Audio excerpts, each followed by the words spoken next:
The Ultimate List, a Vegas story. Tally, the listmaster, taped a laminated sheet to her refrigerator. The ultimate Vegas packing list, she announced to her friends, Flavio and Armand.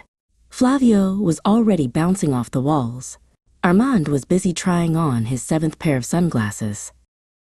"It's all about preparation, gentlemen," Tally insisted, tapping the footwear section. "See this? Comfortable walking shoes.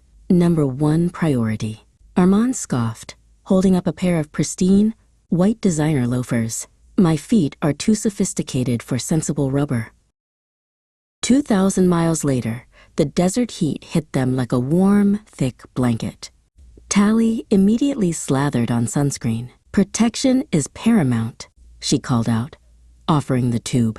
Flavio, already shedding his shirt, waved her off. "I have a natural bronze base, Tally. I'll be fine." By noon, Flavio's natural bronze base had ripened to a shocking, alarming crimson. He was trying to hide under a palm tree that offered zero shade. The sun was absolutely merciless.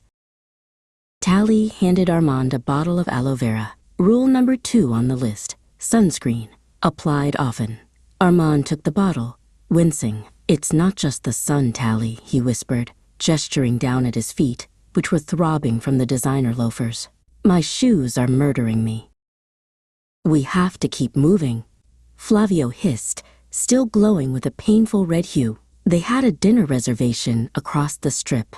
Armand, defeated, ducked into a restroom and emerged wearing a pair of chunky, basic tennis shoes. Later that evening, under the mesmerizing lights of a massive sign, Flavio was trying to capture the perfect panoramic shot. "This is epic. One more angle." He kept tapping his screen, then froze. "No, no, no, no. Battery 0. "Dead?" Flavio groaned, running a hand over his bright red scalp. "How could my phone betray me at the moment of peak visual stimuli?" His Uber app was gone. Their e-tickets to a show were inaccessible. He was completely cut off.